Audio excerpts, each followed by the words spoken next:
Sinasabi nilang umaabot sa $300 billion ang yaman ni Vladimir Putin. Pero paano kung sabihin ko sa iyo na baka barya lang iyon kumpara sa tunay niyang kayamanan? Sa likod ng matitibay na pader ng Kremlin ay sinasabing nakatago ang isang lihim na imperyo, mga palasyong mas malaki pa kaysa sa Versailles, mga super yacht na tila naglalaho sa pandaigdigang karagatan at mga anak na babae na namumuhay sa ilalim ng mga pekeng pagkakakilanlan. Pinoprotektahan sila ng matinding seguridad at ng mga parusa ng kanluran, ngunit patuloy pa rin silang namumuhay sa sukdulang karangyaan. Panoorin hanggang dulo. Dahil ang matutuklasan natin tungkol sa sinasabing tunay na kayamanan ni Putin ay maaaring magmukhang mahirap ang halos lahat ng kilalang bilyonaryo. Pero bago tayo magsimula, kung bago ka pa lamang sa aming channel, mag-subscribe ka na para naman lagi kang updated sa mga ganitong uri ng video. From peasant to blood to presidential power. Bago nagmay-ari si Vladimir Putin ng mga palasyong tinatayang nagkakahalaga ng mahigit $1.3 billion bago siya naiugnay sa mga super yacht na maihahambing sa mga pag-aari ng pinakamayayamang tao sa mundo at bago naging simbolo ng pandaigdigang kapangyarihan ang kanyang pangalan, isa lamang siyang batang tinatawag na Volodya, anak ng mga manggagawa sa pabrika na lumaki sa isang masikip na apartment sa Leningrad noong panahon ng Soviet Union. Ang kanyang lolo na si Spiridon Putin ay minsang naging kusinero nina Lenin at Stalin. Ngunit sa kabila nito, malayo ang kanilang pamilya sa pagiging mayaman. Ang kanilang angkan ay nabuhay sa gitna ng kahirapan at digmaan. 3 sa kanyang mga kapatid ang namatay bago pa umabot sa hustong gulang. Kapos sila sa pagkain at ang pagkakaroon ng sapat na init tuwing taglamig ay itinuturing ng isang pribilehiyo. Sa ganitong kalagayan, ang ambisyon ang naging daan upang makaahon. Ang pagkabata ni Putin na hinubog ng hirap pagkatapos ng digmaan at ng propaganda ng Estado ay nagbigay sa kanya ng 2 bagay, isang matinding paghahangad ng kaayusan at ang kakayahang umangat ng tahimik. Habang ang karamihan sa mga kabataan ay nagbabasa ng comics, mas interesado si Putin sa mga aklat tungkol sa mga intelligence officer o mga espiya. Noong 1975, na-recruit siya sa KGB, ang kilalang lihim na pulisya ng Soviet Union. Doon siya sinanay sa psychological warfare, surveillance, at iba't ibang paraan ng manipulasyon. Hindi lamang ito naging trabaho para sa kanya. Ito ang naging pundasyon ng kapangyarihang kalaunan ay kanyang binuo. Mas marami pa sa pagiging espiya ang itinuro ng KGB. Tinuruan siya nitong mawala kapag kinakailangan at mangibabaw kapag dumating ang tamang pagkakataon. Habang ang ibang pinuno ng mundo ay umangat sa pamamagitan ng halalan o mundo ng negosyo, si Putin ay umusbong mula sa mga anino. Ang kanyang pag-akyat sa kapangyarihan matapos ang panahon ni Boris Yeltsin ay hindi aksidente. Ito ay bunga ng maraming taong maingat na pagpaplano ng isang taong nauunawaan na mas makapangyarihan ang pagkontrol sa takot kaysa paghahanap ng papuri. Unti-unti niyang binuo ang imahe ng isang leader na nagmula sa uring manggagawa at umangat dahil lamang sa sariling pagsisikap. Ngunit ayon sa mga paratang, ang larawang iyon ay maingat na nilikha, isang imaheng naging dahilan upang makuha niya ang katapatan ng maraming mamamayan at sabay na maghasik ng takot sa buong mundo. Ang kwento ng mula sa kahirapan tungo sa kapangyarihan ay hindi lamang isang inspirasyonal na salaysay. Isa rin daw itong sandata, isang salaysay na nagbigay sa kanya ng moral na autoridad sa mata ng maraming Russian at ng makatwirang paliwanag sa harap ng ibang bansa. Isa lang siyang simpleng tao, sabi ng ilan. Samantala, habang nabubuo ang imaheng iyon, sinasabing itinayo ang mga marangyang compound, nabuo ang mga lihim na network at hundred of billions of dollars, o marahil higit pa, ang naglaho sa masalimuot na mundo ng mga oligarch at offshore companies. Kung titingnan mo ang pinagmulan ni Putin sa ganitong pananaw, maaaring hindi ito simpleng kwento ng tagumpay, kundi isang maingat na isinulat na kabanata sa isa sa pinakamakapangyarihang estratehiya sa makabagong kasaysayan. The Hidden Trillions, Putin's True Net Worth. Ayon sa ilang opisyal na estimate, ang net worth ni Vladimir Putin ay nasa pagitan ng $300 billion to $500 billion, sapat na upang maituring siyang isa sa pinakamayamang tao sa mundo. Ngunit posible raw na dulo lamang ito ng isang napakalaking yelo na nakatago sa ilalim ng tubig. Hindi tulad ng mga kilalang negosyante sa teknolohiya o industriya ng langis na hayagang nakalista sa mga ranggo ng pinakamayayamang tao, ang sinasabing kayamanan ni Putin ay hindi direktang nakapangalan sa kanya. Sa halip, umano'y gumagalaw ito sa pamamagitan ng napakasalimuot na sistema ng mga proxy oligarch at offshore entities, isang estrukturang napakahirap sundan maging ng mga internasyonal na parusa at investigasyon. May ilang eksperto ang nagsasabing kung susukatin ang kanyang impluensya batay sa kontrol kaysa sa legal na pagmamay-ari, maaaring umabot pa sa trilyong dolyar ang saklaw ng kanyang kapangyarihang pinansyal. Sa sentro ng sistemang ito ay ang malabong hangganan sa pagitan ng pambansang yaman ng Russia at ng sinasabing personal na impluensya ni Putin. Mula sa mga kumpanyang pag-aari ng estado tulad ng Gazprom at Rosneft na sama-samang namamahala ng daan-daang bilyong dolyar na halaga ng mga ari-arian hanggang sa mahahalagang bahagi sa pagmimina, telecommunication at shipping, sinasabing nabuo ang isang sistemang ang katapatan ang tunay na puhunan. At sa sistemang iyon, bawat oligarch ay tila nagsisilbing isang lihim na bangko na nag-iingat ng kapangyarihan at kayamanan. Ang kanyang mga matagal nang pinagkakatiwalaang kaalyado tulad ni Yuri Kovalchuk, Gennady Timchenko at Arkady Rotenberg ay hindi lamang itinuturing na malalapit na kaibigan. Ayon sa mga ulat at aligasyon, nagsisilbi rin silang mga financial shadow, mga taong ang kanilang mga kumpanya at ari-arian ay sinasabing mas sumasalamin sa kagustuhan ni Putin kaysa sa sarili nilang interes. Maingat umanong idinisenyo ang sistemang ito. Gumagamit umano ito ng mga shell company na nakarehistro sa Cyprus, British Virgin Islands at Switzerland. Ang mga kumpanyang ito ang nagsisilbing may-ari sa papel ng mga super yacht, pribadong eroplano at mamahaling ari-arian. Halimbawa, ang tinatawag na Black Sea Palace na tinatayang nagkakahalaga ng $1.35 billion ay nakarehistro umano sa ilalim ng isang pinakakomplikadong network ng mga holding company na iniuugnay sa mga taong malapit sa kanya. Mayroon ding isang super yacht na tinatayang nagkakahalaga ng $1.5 billion na ayon sa mga ulat ay kabilang sa mga pinaka-secured na barko sa mundo. Sa mga dokumento, nakapangalan ito sa isang hindi kilalang offshore company. Ngunit ang seguridad, mga tauhan at kagamitan nito ay mas angkop sa isang pinuno ng estado kaysa sa isang pribadong mamamayan. Ang dahilan kung bakit napakahirap matukoy ang tunay na yaman ni Putin ay ang istruktura mismo ng sistemang ito. Hindi niya kailangang legal na nakapangalan ang isang palasyo, pribadong jet o koleksyon ng mamahaling relo upang magamit ang mga ito na para bang siya ang tunay na may-ari. Halos lahat umano ay dinisenyo upang magkaroon ng plausible deniability, isang paraan upang maikaila ang direktang pagmamay-ari.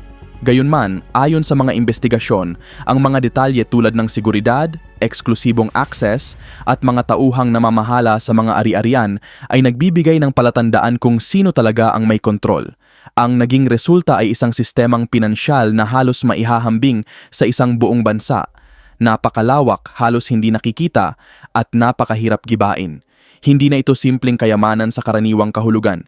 Isa umano itong makapangyarihang istrukturang pinansyal na pinatatatag ng takot, katahimikan at ganap na kontrol, isang sistemang nag-aangat sa isang pangulo sa antas na halos kahalintulad ng isang hari habang nananatiling nakatago sa likod ng legal na mga istruktura. At simula pa lamang iyon. Daughters of the Empire, Maria and Katerina. Ipinanganak sila sa anino ng Kremlin, ngunit namumuhay umano na parang mga tagapagmana ng isang hindi nakikitang imperyo. Sina Maria Vorontsova at Katerina Tikhonova, ang mga anak na babae ni Vladimir Putin, ay kabilang sa mga pinakapribado at pinakamahirap masubaybayang personalidad sa makabagong geopolitics.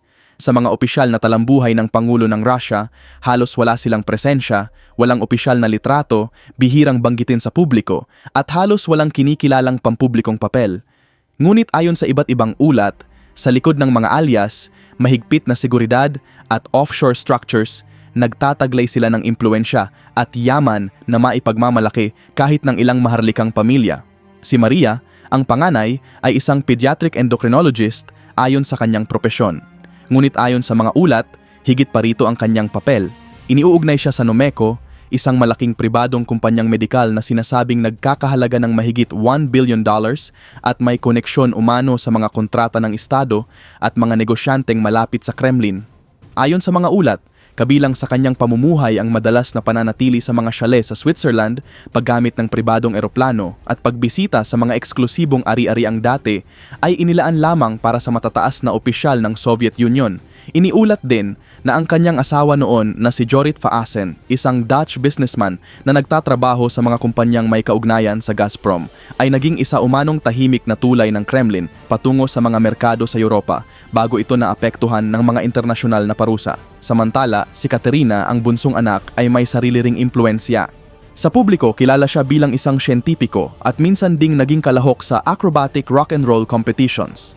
Pinamumunuan niya ang Inopraktika, isang research organization na madalas ihambing sa Skolkovo Innovation Center at itinuturing ng ilan bilang isa sa mga pangunahing sentro ng inobasyon sa Russia.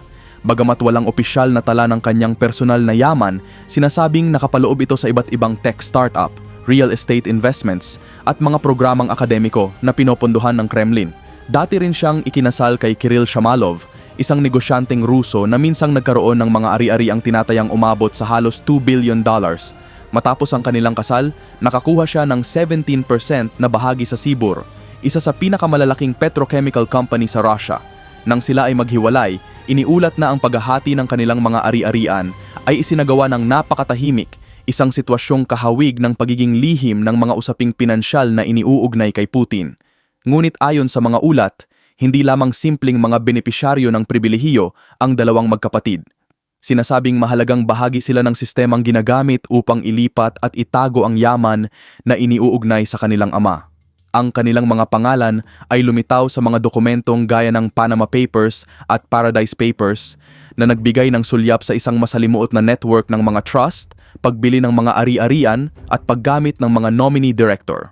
Mula sa mga apartment sa Monaco hanggang sa mga Swiss bank account na iniuugnay sa kanilang network, ipinapakita ng kanilang kwento kung paano umano iniingatan ang kayamanan ng mga makapangyarihang pamilya sa pamamagitan ng mga legal na istruktura at komplikadong sistemang pinansyal. Para sa marami, sila ang mga prinsesa ng isang imperyong hindi opisyal na kinikilala. Hindi halos maaabot, hindi opisyal na kinikilala. Ngunit ayon sa mga ulat, sila ang isa sa pinakamahahalagang bahagi ng imperyong binuo ni Vladimir Putin. At kung gusto mong hanapin ang kanyang sinasabing kayamanan, huwag mong sundan ang kanyang pangalan, sundan mo ang sa kanila. The $1 Billion Palace by the Sea.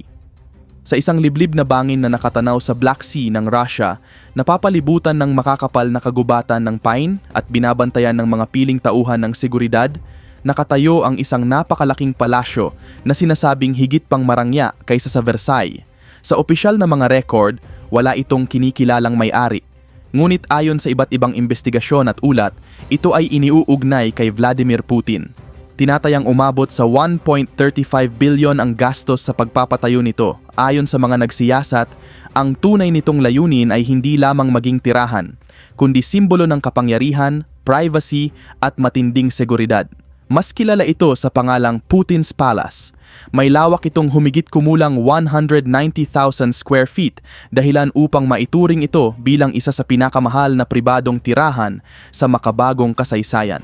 Sa mga larawang kuha ng surveillance drone, makikita ang malalawak na hagdang marmol, mamahaling chandelier na may gintong detalye at isang lihim na lagusan sa ilalim ng lupa na direktang papunta sa dagat, isang posibleng ruta ng pagtakas kung kinakailangan. Sa ilalim ng palasyo ay mayroon ding underground hockey rink na ayon sa mga ulat ay personal umanong hiniling ni Putin upang magsilbing pribadong lugar ng pagsasanay. Mayroon ding wine cellar na naglalaman ng mga alak na tinatayang nagkakahalaga ng mahigit $3 million, kabilang ang mga leksyon mula sa Bordeaux, sa Tuscany at Crimea na pinili umano ng mga eksperto sa alak na hindi kailanman nagbibigay ng panayam sa media. Ang loob ng palasyo ay dinisenyo ng mga kilalang Italian designer na dinala umano sa Russia sa ilalim ng mahigpit na kasunduan sa pagiging lihim. Mula sa silk wallpaper hanggang sa mga kasangkapang istilong Louis XIV, halos lahat ay ginawa ayon sa espesyal na disenyo. Ayon pa sa mga dokumentong lumabas sa publiko, maging ang mga toilet brush ay nagkakahalaga umano ng mahigit $800 bawat isa. Mayroon ding pribadong teatro, Turkish hammam, indoor swimming pool na nasa ilalim ng kisameng may malalaking fresco painting at spa na inihahambing sa mga pinakamarangyang resort sa mundo. Ngunit ang pinakakontrobersyal na bahagi ng kwento ay hindi ang nasa loob ng palasyo, kundi kung paano ito umano pinunduhan. Ayon sa yumaong oposisyon na si Alexei Navalny, At sa kanyang mga investigasyon, hindi direktang binayaran ni Putin ang pagpapatayo ng palasyo. Sa halip, sinasabing dumaan ang pondo sa isang komplikadong network ng mga shell company, offshore account, at mga regalong ibinigay ng mga oligarch. Ang bilyon-bilyong dolyar ay umano'y dumaloy sa iba't ibang construction company na may kaugnayan sa malalaking kontrata ng pamahalaan ng Russia. May mga ulat ding nagsasabing ang ilan sa mga pundong ito ay maaaring may koneksyon sa mga kumpanyang pag-aari ng estado tulad ng Gazprom at Rosneft. Kung totoo ang mga aligasyong ito, ipinapakita nito ang isang sistemang gumagamit ng katapatan at impluensya upang punduhan ang sukdulang karangyaan. Habang maraming ordinaryong mamamayan ng Russia ang nahaharap sa mga suliraning pang-ekonomiya, nananatiling sarado sa publiko ang palasyong ito at mahigpit na binabantayan. Hindi lamang ito isang bahay. Isa itong trono na inukit sa marmol ng Italia, pinoprotektahan ng katahimikan at pinupunduhan ng isang sistemang sinasabing halos imposibleng masubaybayan. Ngunit dahil sa mga pagtagas ng dokumento, satellite image at matiyagang investigasyon, unti-unti nang nabubunyag ang mga lihim na matagal nitong itinago. The Flying Fortress, Putin's presidential jet. Sa taas ng mga ulap, kung saan ang diplomasya ay nagiging estratehiya at ang karangyaan ay nagiging proteksyon, lumilipad ang isa sa pinakasopistikadong sasakyang panghimpapawid ng Russia. Ito ang Ilyushin Il-96 300PU, ang presidential aircraft na ginagamit ni Vladimir Putin. Tinatayang nagkakahalaga ito ng humigit kumulang $70 million. Ngunit ayon sa mga ulat, hindi lamang ito isang ordinaryong jet. Isa umano itong lumilipad na command center na pinagsasama ang marangyang disenyo at teknolohiyang pangmilitar.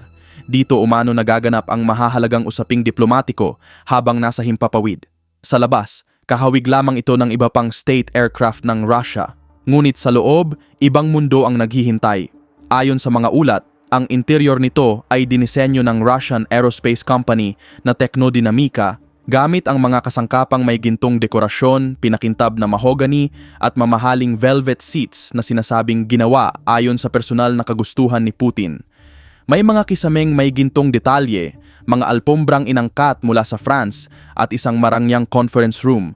Sa likod nito ay nakatago umano ang isang secure war room na may encrypted satellite communication at espesyal na Russian operating system na ginagamit lamang ng piling unit ng militar at cybersecurity. Hindi rin pangkaraniwan ang seguridad ng eroplano. Ayon sa mga ulat, bahagi na mismo ito ng estruktura ng sasakyang panghimpapawid. Mayroon umano itong missile jamming technology na maihahambing sa ginagamit ng ilang modernong military aircraft. Mayroon din itong mga defensive system na kayang maglabas ng flares at chaff sa loob lamang ng isang segundo upang lituhin ang mga paparating na missile. Halos walang komersyal na eroplano sa mundo ang may ganitong antas ng proteksyon. Pagdating naman sa simbolismo, madalas ihambing ang eroplano ni Putin sa Air Force One ng Estados Unidos. Ngunit ayon sa mga ulat, magkaiba ang kanilang pilosopiya. Kung ang Air Force One ay malinaw na simbolo ng kapangyarihan, ang Il-96 300P naman ay nakatuon sa pagiging hindi madaling matunton. Sinasabing madalas itong lumipad kasama ang mga decoy aircraft, gumagamit ng pabago-bagong flight path at bihirang lumitaw sa mga pampublikong flight tracking system. May mga pagkakataon pa raw na tatlong magkakaparehong Il-96 ang sabay-sabay na lumilipad, ngunit isa lamang ang tunay na sinasakyan ng Pangulo. Isang estratehiyang idinisenyo upang lituhin ang sino mang sumusubok sumubaybay sa kanyang lokasyon. Maging ang mga palikuran ng eroplano ay sinasabing nagpapakita ng kakaibang kombinasyon ng karangyaan at seguridad. May mga marmol mula sa Italia, ngunit may mga sistemang panlaban din umano sa surveillance. Ayon pa sa ilang ulat, ang mismong upuan ni Putin ay may biometric lock, apang siya lamang ang makagamit ng mga sensitibong control panel na nakatago sa ilalim ng armrest. Sa likod nito ay may pribadong silid-tulugan na may kutsyon na gawa sa kamay at inangkat mula sa Germany. Napapalibutan umano ito ng humigit kumulang 2 pulgadang reinforced steel, kaya maaari rin itong magsilbing pansamantalang bunker sakaling magkaroon ng pag-atake habang nasa himpapawid. Hindi lamang ito ang paraan ng paglalakbay ni Putin. Ayon sa mga nagsusuri, isa rin itong paraan upang ipakita ang kanyang presensya nang hindi kailangang magsalita. Sa tahimik na mundo ng diplomasya, ang dagundong ng kambal na PS-90A engines ng kanyang eroplano ay itinuturing ng ilan bilang isang malinaw na pahayag. Hindi lamang lumilipad ang pinuno ng Russia, sinasabing inaangkin niya ang himpapawid sakay ng isang lumilipad na trono na binalutan ng titanium, seguridad at matinding pagiging lihim. Regime protected by fear. Sa Russia ni Vladimir Putin, ayon sa kanyang mga kritiko, ang takot ay hindi lamang bunga ng pamamahala, isa umano itong estratehiya. Ang mga kritiko ay hindi lamang basta nawawala. Ayon sa iba't ibang ulat, tila sistematikong pinatatahimik ang ilan sa kanila. Isa sa mga pinakakilalang kaso ay si Anna Politkovskaya, ang journalist na matapang na nag-ulat tungkol sa umano'y katiwalian at mga iba pang bagay sa Chechnya. Noong 2006, inatake siya sa lobby ng kanyang apartment sa mismong kaarawan ni Vladimir Putin. Itinuturing ito ng marami bilang isang kahina-hinalang pagkakataon, bagamat walang hukuman na nagpatunay na may direktang kinalaman si Putin sa pagkitil. Isa pang madalas banggitin ay ang kaso ni Alexei Navalny. Noong 2020, nalason siya gamit ang Novichok, isang nerve agent na ipinagbabawal sa ilalim ng international na batas, habang nasa isang domestic flight sa Russia matapos punahin ang pamahalaan. Nakaligtas siya sa insidenteng yon matapos gamutin sa Germany. Tinanggihan ng Kremlin ang anumang pagkakasangkot sa pangyayaring ito. Para sa maraming tagamasid, ang mga kasong ito ay hindi lamang mga misteryong kriminal. Ayon sa kanila, nagsisilbi rin itong mensahe sa sinumang magtatangkang hamunin ang kapangyarihan. Ngunit hindi lamang sa lansangan o sa loob ng kulungan, umiiral ang takot. Umaabot din ito, ayon sa mga ulat, hanggang sa mundo ng malalaking negosyo. Alam umano ng mga Russian oligarch ang mga hindi nakasulat na patakaran. Ang katapatan ay maaaring magbukas ng pinto sa napakalaking oportunidad at kayamanan. Ngunit ang pagsalungat ay maaaring humantong sa mga investigasyon, pagkawala ng impluensya o mas mabibigat pang kahihinatnan. Hindi lamang ito tungkol sa pag-iipon ng ginto, mga pribadong jet o mamahaling villa. Ayon sa mga nagsusuri, ito ay tungkol sa kontrol, kung sino ang mananatiling mayaman, kung sino ang mananatiling makapangyarihan, at kung sino ang bigla na lamang mawawala sa sentro ng impluensya. Kapag may mga ulat tungkol sa mga opisyal ng Gazprom o mga banker na nakikitil sa hindi pangkaraniwang sitwasyon o biglang nawawala habang may isinasagawang investigasyon, nagiging sentro ito ng iba't ibang haka-haka. Gayunpaman, mahalagang tandaan na ang mga pangyayaring ito ay may magkakaibang paliwanag at hindi na patunayang bahagi ng iisang plano. Sa kabila nito, nananatiling paksa ng debate kung paano nananatiling ligtas ang napakalaking yaman na iniuugnay kay Putin. Ayon sa ilang analyst, hindi lamang ito dahil sa mga legal na istruktura o offshore company. Sinasabi nilang bahagi rin nito ang isang sistemang nakabatay sa impluwensiya, katapatan at matinding pagiging lihim. Sa ganitong pananaw, ang katahimikan ay nagiging puhunan, ang pagiging lihim ay nagiging sukatan ng katapatan, at ang takot ay nagiging pinakamabisang proteksyon ng sistema. Ayon sa mga kritiko, hindi lamang mga ari-arian ang pinamamahalaan ng naturang rehimen. Nakaapekto rin ito sa mga kwento, sa mga oportunidad at maging sa kinabukasan ng mga taong nasa loob ng kapangyarihan. Maging ang karangyaan ay nagiging simbolo ng impluensya. Mula sa pamamahagi ng mga mamahaling Patek Philippe na relo hanggang sa paggamit ng Ilyushin Il-96 presidential jet na nagkakahalaga ng humigit kumulang $70 million, ipinapakita umano nito kung sino ang may kapangyarihang magbigay ng pribilehiyo at kung sino ang maaaring mawalan nito. Sa mundong ito, ayon sa mga nagsusuri, sapat na ang isang bulong upang magbago ang kapalaran ng isang tao at ang kaligtasan ay hindi lamang nakasalalay sa kapangyarihan, kundi sa patuloy na katapatan. Maaaring makintab ang mga palasyo, maaaring nakabaluti ang mga super yacht. Ngunit ayon sa mga kritiko, sa ilalim ng lahat ng ginto at karangyaan ay nananatili ang isang tahimik na kasunduan, sumunod o mawala. Kung naniniwala kang mas makapangyarihan ang takot kaysa kayamanan, maaaring si Vladimir Putin ang isa sa pinakamalinaw na halimbawa nito. Sa mundong nahuhumaling sa mga bilyonaryo, tila ibang laro ang kanyang ginagalawan. Ayon sa mga nagsusuri, ang kanyang kwento ay hindi lamang tungkol sa napakalaking yaman. Ito rin ay tungkol sa kapangyarihang nakatago sa likod ng pagiging simple, impluensyang inililihim sa pamamagitan ng mga proxy at kaalyado, at kontrol na sinasabing umaabot sa iba't ibang industriya, bansa at henerasyon. At ang mga natalakay natin ngayon ay bahagi pa lamang ng mga aligasyon at ulat tungkol sa imperyong iniuugnay sa kanya. Kung nagulat ka sa kwentong ito o napaisip ka sa mga impormasyong tinalakay natin, huwag kalimutang i-like ang video, mag-subscribe sa channel at pindutin ang notification bell dahil marami pa tayong tatalakaying mga kwento, lihim at mga pangyayaring bihirang na ipapakita sa publiko.